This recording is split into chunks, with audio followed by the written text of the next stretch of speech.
Hello and welcome to The People's Art. We've got a great show lined up for you, but remember to always send in your work to the usual email address. Our guest today is Kate T. Fulford, talking about her wonderful photography. Coming up on the show later, we've got Mel down at the LCI Productions checking out 3D projection mapping, and also lovely Leona is giving her talks too. So, Kate has a very interesting approach to her work, so we're going to talk to her about her background. Kate, welcome to the show. Hi Neil, good to be here. How are you doing? Good? Very well, yeah? yes. A bit blustery on the way, but... Yeah, and you've come from Somerset. Somerset, okay. And, well, you know, you've got this wonderful website, which we'll talk about. Mm-hmm. We've got all of your work, the photography, which we can talk about as well. But before we do, tell us a little bit about, you know, yourself, your background, and how you got into what you're doing. Well, I've been doing photography for about 28 years now, so quite a while. But predominantly I've been doing commercial photography, weddings, portraiture. Right. And about 8 years ago, I kind of had enough of that. Wanted to do something a bit more relaxing and more spiritual, and that kind of came in when I moved to Glastonbury as well. So I used to go for lots of walks with my dog, and Right. took my camera with me. And did you, I mean, you know, with what you're doing at the moment, and you obviously you've moved to Glastonbury, like you say, did you, were you drawn there for some reason? Was there a, you know, let's say spiritual reason? Yes, well, funnily enough, I've been going there for a long time. I Right. started going there in the early 90s, and I don't know why, I was just very drawn to the tour, to Glastonbury, 'cause it's a very spiritual place. It's not just about the festival, which is what everyone perceives it to be. It's much deeper than that.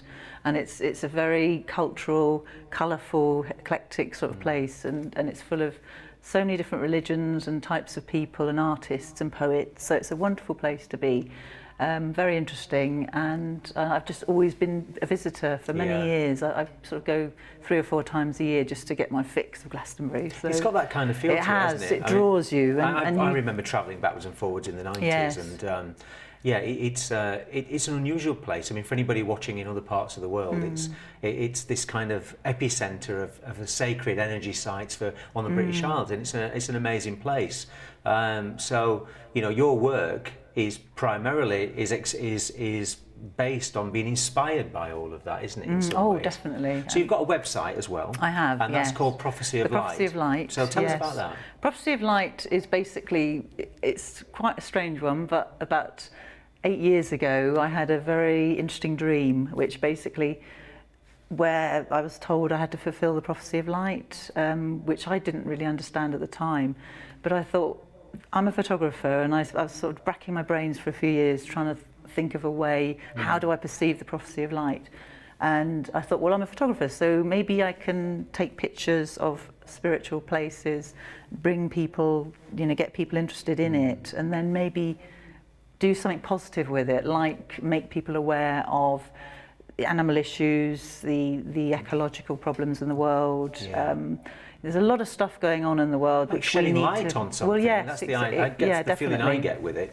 I mean, it's a great name, isn't it? Anyway, in as much on a physical sense, you're capturing light with photography. Well, it's but on a deeper level, yeah. you're talking about a spiritual light. Is that what you're talking about? Well, it encompasses, the actual name prophecy is about the past and the future, and I'm very much into the past and the history of a place like Glastonbury. It's a very mystical place. It's got a lot of history, King Arthur, all the legends. Yeah.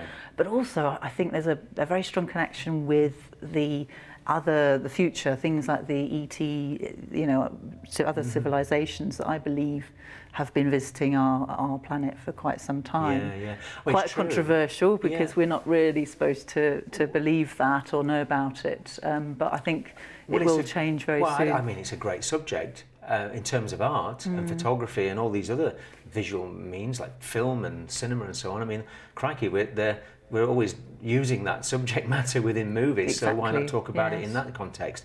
But well, on that subject, I mean, Glastonbury's surrounded by crop circles every now and again, isn't it? Definitely, All of that yes. area has that kind of thing going on. So Lots of sightings as well. have you around, photographed those? I have, yes. I've been to, there's a famous place, Silbury Hill, in Wiltshire, which is quite well known for crop circles. There's a lot in that area, so it's fascinating. And I've been to a few, and I've actually liked the idea of doing it from another perspective, where you photograph it in a different way, again, inside a crop circle, not from above, because a lot of the amazing pictures are taken by aircraft. So I thought it'd be interesting to actually go in a crop circle and get a different, angle, get the mystical side of it, because there's a lot of, interesting energy when you go into a crop circle.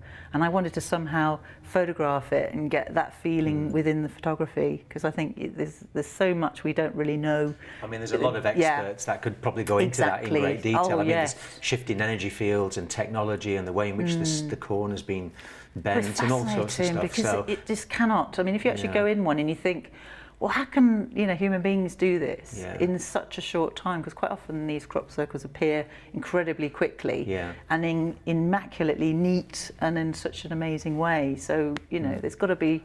Well, I believe. I'm open-minded to it for sure. So linked with that, what about sacred sites? And Glastonbury's a sacred site. The Tor is an incredible place. It's probably one of the most photographed landmarks in the country. In fact, they used it in the 2012 Olympics, which was really interesting. And I think that was in the opening ceremony, wasn't it? It was, yes. They had the mound there, but I think. It does draw a lot of artists, a lot of photographers, and if you actually visit Glastonbury, it's great, because if you go to all the galleries, there's so many different artists that the main subject being the Tor. It is a place of artists, isn't it, in many ways? Definitely, musicians, painters, obviously yourself, photographers, astrologers, you name it. It's all going on in Glastonbury, isn't it? It's also, I find it when I go down there, it's lovely, but I also find it a little bit cut off from everything, and maybe that's intentional. Yes, that's the nice thing about it, I think, because I think I lived in Kent before, and I've worked in London, and you are in the matrix in a sense. You're very much. It's more stressful. It's more with the real world, whatever that might be. But in Glastonbury, it's almost like you're cocooned in this amazing energy, and you can actually feel it from. I remember when before I lived there, coming back from Kent to Glastonbury, it's almost like you breathe a sigh of relief when you are in it and you can see the Tor. It's quite, difficult to explain, but it's very strong, and a lot of people do have that sense of being in a lovely bubble, and you just feel safe there. So, photography. Why that medium, and why no other medium? I think it's because the kind of energy I like to see when I'm on the walks with my dog. I always have my phone on me, so it's always got a really good camera. So I just happen to take the pictures, and I love, messing around with the images when I'm at home, and to try and recreate this feeling you get when you see the light, because the light in Glastonbury is incredible. I've lived in quite a few different places, but there's nothing quite like the light and the energy when you're walking around. I walk the Tor every day, so you see it, and it's always different every time you go up the Tor. So I've always taken my camera with me and taken pictures, and that's probably why. And because it's my medium, I've been a photographer for 26 years. It's the best way for me to perceive it. But what I wanted with the Prophecy of Light was not photography so much. I wanted to sort of make the pictures look a little bit like they could be a painting, not quite. They look like that, and we'll talk more about them in the next part of the show, but they have that quality, and I think you can do so much today with technology, can't you, that makes amazing. Things like that. Yes. So, Photoshop is a fantastic medium, and it's fun, and you can waste hours away with it. Yeah, it's true. Well, that's great. That's great. Thanks, Kate. We'll come back to your work, and we'll come back to you in a short while. Now, let's go and see Mel down at the LCI Productions talking to Charles about something very exciting, 3D mapping. Get your eyes round this. Hi, I'm here with Charles Rosendahl from the LCI Productions, and we're going to be chatting about 3D mapping. Could you please explain to me about 3D mapping, Charles? Yeah. So basically 3D mapping is projection onto an object, physical object. Could be a large building or a smaller object. And usually with video you overlay that and line it up to the object to match. And you can play with that in any form, where it could be an art piece or something like a commercial project, but yeah, it's essentially a tool to combine video with physical objects. So it's quite interesting to me because I've never actually, I've seen 3D mapping, but for someone who wanted to get into it, I wouldn't know where to start. So could you please tell me how you started and how you got into it? Well, when I started was in 2009, so it was really not a lot of people doing it. Like Pablo Valbuena did an art piece, and there's a commercial company in France called Easy Web. They were doing it more commercial level. So there were some people around, but it wasn't really clear how they did it, or it wasn't very mainstream. So when I started, I had to figure it out myself, just in art school as my graduation project. I chose a building and figured out projectors, lenses, and how to line it up, basically. What really gets you inspired to do this? Yeah, so I was studying motion graphics, so there's kind of a correlation between both. And what I really like about it is you're not stuck to your 16:9 or 4:3 TV screen. And with 3D mapping, you really much more freedom in terms of what kind of shape you use. And I really like the architecture that's being used, so you can either emphasize or change the architecture of the building. And I think that's really impressive, and that's what I try to work with and play with to sort of trompe-l'œil for the audience, to trick them in a certain way. Video mapping is a tool, and I mean, you can teach someone how to paint. What you paint with it, that's, yeah, you need to have a sort of creative side or a vision or whatever drives you, but in essence it's a tool. Anyone can learn a tool. There's obviously software to make the content, so whether you make animations or just use stills, in a sense, doesn't really matter. And then there's a more technical side, which is related to the lineup. So you need to have a piece of software which you can learn to understand how to line it up. And there's a few more variables that you can, especially with large projection, you have different projectors, different brightness, different lenses, just like in photography. So there's all these tools together that make a successful mapping, which you need to learn and understand. And most of it is experience. I mean, I've been doing this for 4.5 years now, and I'm still learning every time. Every building is different, every situation is different, and you need to adapt and sort of calculate how you're gonna make it work, really. I suppose the highest cost is that you need a projector, and that varies. You can buy them for 60 grand, but you also can buy them for a few £100. And so you would need like basic projector, home cinema projector would do to try things at home, especially if you can make it a dark room, so you don't need a lot of power from the projector to do it. And you need to find some software, either a free one or one that's affordable for you.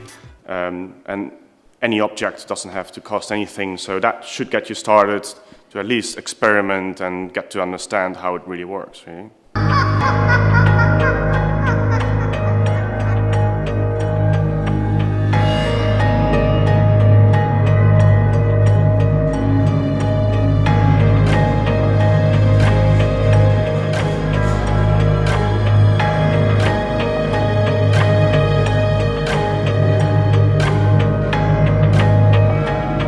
Thanks, Charles. It's been really great to talk to you and get to know a bit about your art.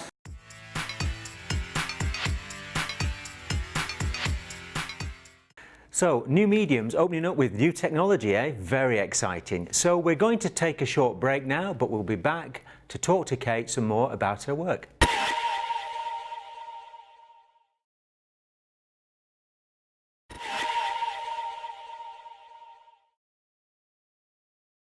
Hi, welcome back. So we're going to talk to Kate about her work. Tell us more about your photography, Kate. Okay. This one's lovely. Oh, thank you.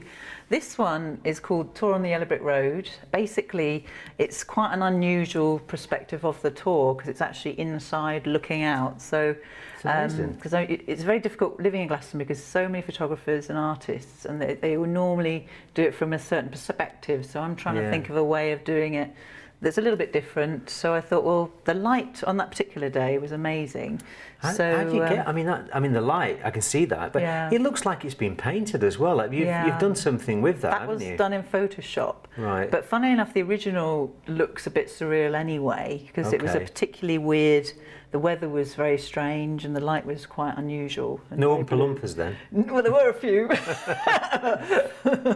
No, I love it. It's really, I mean, it's really, you know, the light and obviously you've got figures in the background. I mean, I don't know whether this is probably has been seen by the viewers. They're but just some people who were on the tour, but Yeah. this was when they were doing reconstructive work on the tour itself. So you've got a little barrier there, which is where they said keep off the grass. So this is why it doesn't quite look how it normally looks. But it's a magical place, though, isn't it? Oh, it's the light and it's energy. It's fascinating. There's always a wind up there, isn't there, as well, when you're on the tour? Very much so. Yeah, it's incredibly strong wind Same as with, well. I mean, this one's atmospheric. I mean, it's probably part of the set. Are these they go together? Yeah, I've got do a set of the it's called Aurora Tour, that one, Orange Aurora Tour, and I've got a blue one over there. they? Okay.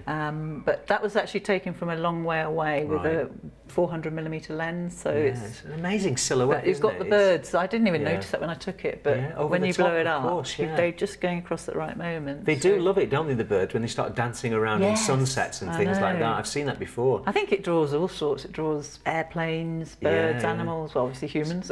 What sort of Extraterrestrials. bathrooms are there? Yeah. Well, So- there's everything going on, isn't there? I What about know. this one then? Oh, that's a European eagle owl. Right. That was taken at a medieval fair in Glastonbury, and it was just basically a beautiful golden eagle that was sitting in the back of a tent, and I just took a picture of it, just a normal shot, and I just basically just messed about with it and Yeah, I love blew owls. it up. They're- But I like it because it's Yeah. the eye is very powerful, and it's almost feel like it follows you Well, around they've got the a room. real focus, haven't they, owls? Yeah. I mean, birds of prey have anyway. They have. They're very And, mystical creatures. Yeah, I mean, you've got lots of all the connections. spiritual stuff connected to that. I mean, Definitely. if you know, yeah. So, you know, with the owl, the all-seeing eye, the eye of Horus. I mean, have you photographed any other birds of prey or anything like that? Or I've done a few, but Yeah. different types of owls, and that's about it, really. oh, right, okay. Well, let's go look at your other work. Let's go and have a look. There you go. Look. So, God, that's lovely, that, isn't it? Look at the atmosphere on that one. That's That really was nice. very interesting, actually, because that was a day in August 2 Right. years ago, and the sky was unnaturally, well, the clouds were not natural at all. That's And amazing. that is exactly how the sky is, and if you see that one, Yeah. you've got the same effect. And I reckon it's a lot of chemtrailing that was going on that Oh, day. interesting. Because Yeah. because what happens is you get the chemtrails Yeah. in lines, and then it disperses. And then it scatters, This yeah. is how it goes when it disperses. It's unnatural, all these little bits of cloud. So Do you I'm see the face in the clouds? Can you see things Yeah, like you that? can. see If you look carefully, I mean, I you don't can know see- whether this is seen on Yeah. camera, but there's that face there, almost. Well, you know, use your imagination. There's something almost like a there. You Merlin capture that looking into out it. or a I love the moon. perspective, though, Kate. It's lovely. That was done by accident, the dog. Yeah. I mean, I was really lucky. I no literally took connection it. to you, the dog. No, funnily enough, it was someone else's dog. Oh, It right. wasn't mine. but yeah, it just happened to come down at that moment, and I Brilliant. got it. So I was very lucky. So it's quite an unusual shot. And I mean, obviously, that's a real contrast to that one, isn't it? As well, Yes. with the that's the night time, is it, or is it the same one? They're but a different exactly the filter? same picture, but Right. I've just messed around with What the kind image. of filters are you using in Photoshop? Do you know? I'm not sure. I just basically mess around. and experimental I then? experiment. I mean, that's how I do a lot of my Photoshop. I'm not one of these people that go by the book. I Yeah. just go through different processes and get these effects. And if I'm happy with it, then that's what I'll keep. I and think a lot save. of that, with Photoshop, So, unless you're a professional doing something with it as a software, it is a very experimental tool, isn't Oh, it? very In much all different so. areas, Because it works. Some things work in, say, one filter effect, and then it won't work in another. So you just have to keep trying it, and you get all the different effects. That's why it's lovely and good I fun mean, I to can do. see there's something going on with this one as well. Yeah, so. that was taken in midsummer, June.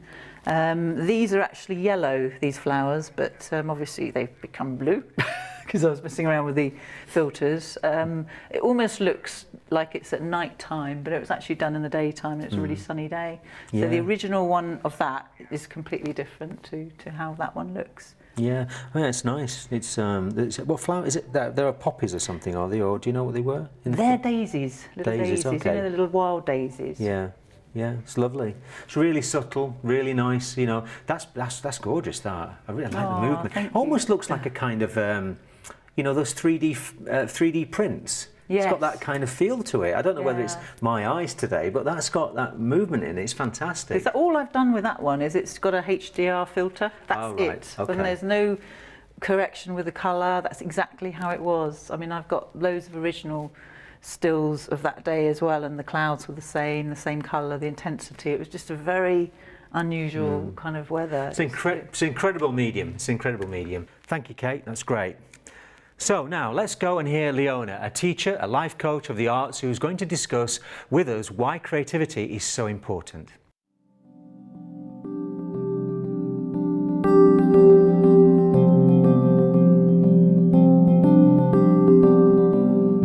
Hi, my name's Leona, and today I'm going to talk to you about creativity.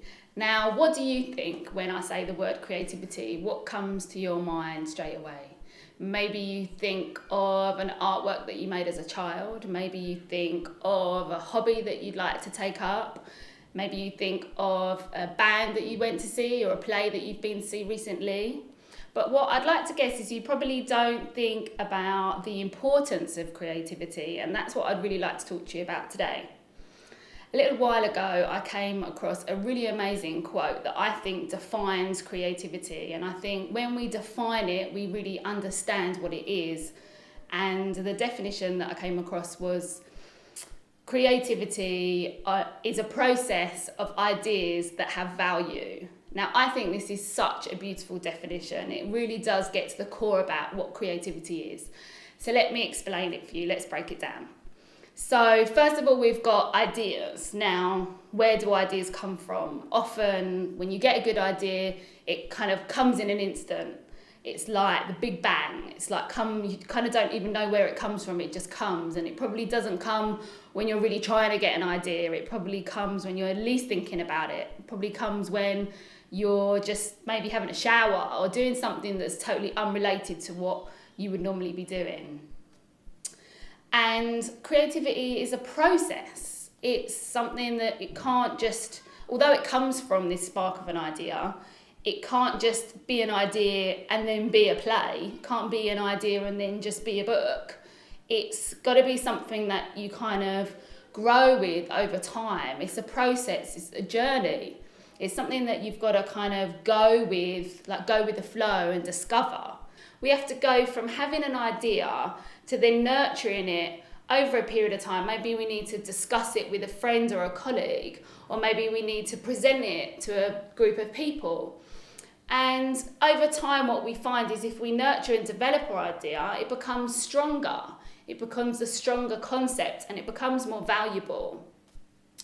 So we have our process, we have our journey, we have this kind of motion towards a discovery of something new. And that's what creativity is all about. And what I particularly love about this definition is that it also includes the word value. So creativity is a process of ideas that have value.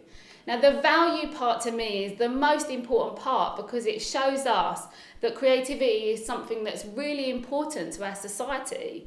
As individuals, we need to grow and develop over time, don't we, to become who we are. So creativity is a really good tool to use as a kind of a metaphor for that. If you're finding it hard to tap into your creativity, one thing I find really helpful and really helped me in the past was to get in touch with nature, because when we see the seasons of nature change over time, that is a really good kind of symbol of what creativity is. We need to go through those stages. Like I said, we can't expect an idea to suddenly become that final thing. It just doesn't happen. It needs to happen over time. So that's why I think creativity is so important. If we define it, we really understand what it is. And in the next video, what I'd really like to talk to you about are all the benefits of creativity, because there are so many. And if you've got any comments or thoughts about what I've discussed here today, please feel free to leave a comment. I'd really like to know your opinions. So thanks for watching, and I'll see you in the next video. Wonderful. Creativity is such a benefit in our lives and crucial part of our development. Now time for the gallery.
been beautiful having Kate on the show and seeing her photographs. Thank you, Kate. Thank you for having me. And remember, you can see our website at theprophecyoflight.com. So, if you want to send us more work in, any interesting project, anything going on in your area, please drop us a line. So that's it for this week, and we'll see you next week with some more of your art.